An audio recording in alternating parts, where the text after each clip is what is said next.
Oh, somebody's got a new guard on their glass house anyway.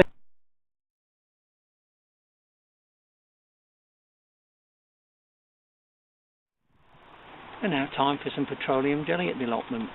Here we have a plum tree that's been badly infected, and it's a cycle where you've got by ants, and they harvest whitefly, etc.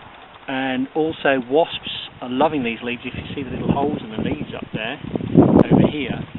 And so what I'm going to do is I've put a load of talcum powder down the bottom around the ant's nest for this, and I'm basically just greasing around the trunk here with this petroleum jelly. I'm doing the same with my gauge trees as well, and anything which I think has been attacked in this way. And then I'm going to give it a spray on the leaves here with some bicarb and tea tree. I put 2 good tablespoons of bicarb and 25 drops of tea tree, up to 2 litres, and I'll spray around. That will be to attack any fungus still resident on the plum trees.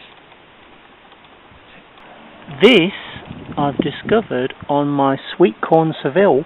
Went to crop them today, and it's September 9th, and it's got something which is called sweet corn smut on it. And if you can see that, it is basically a fungus, and in some countries it is considered to be a delicacy, and it's served. Chefs have this stuff taken to their restaurants, and some people mention a similarity to truffle. Not going to try it myself, but out of sort of education, I thought I'd pass the information on to other people. When I looked it up in other countries such as Mexico, apparently they even can it, so there you go. Sweet corn smut.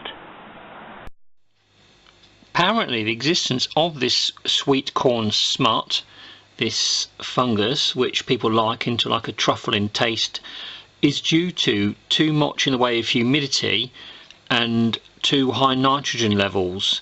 So this year that's what's happened, and I've only found it on one of my sweet corn Seville, as I've mentioned to you before.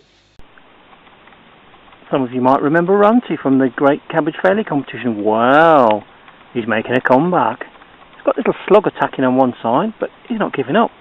I mean, a few more of the others are left, as you can see, but Runty is catching up from having sand kicked in his face. Well done, Runty. You're welcome to as many maggots from my plums as you want. This little batch of beauties is mostly my sour plums. Caught these just in the nick of time. Some of them I picked them slightly too firm, but then that's what I'm going to have to do. That's the gameplay, I'm afraid. These ones are sort of a gauge plum. They're sort of a blush variety. Interestingly, the pests seem to have gone more for my sour plums. So I've had my plums attacked this year bad time, and they all seem to go in on this, like this here, on this ridge, on this sort of cleft here, get in through there.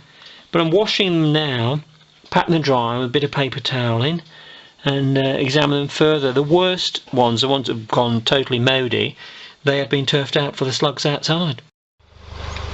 And it's goodbye from me and goodbye from him at the allotment today.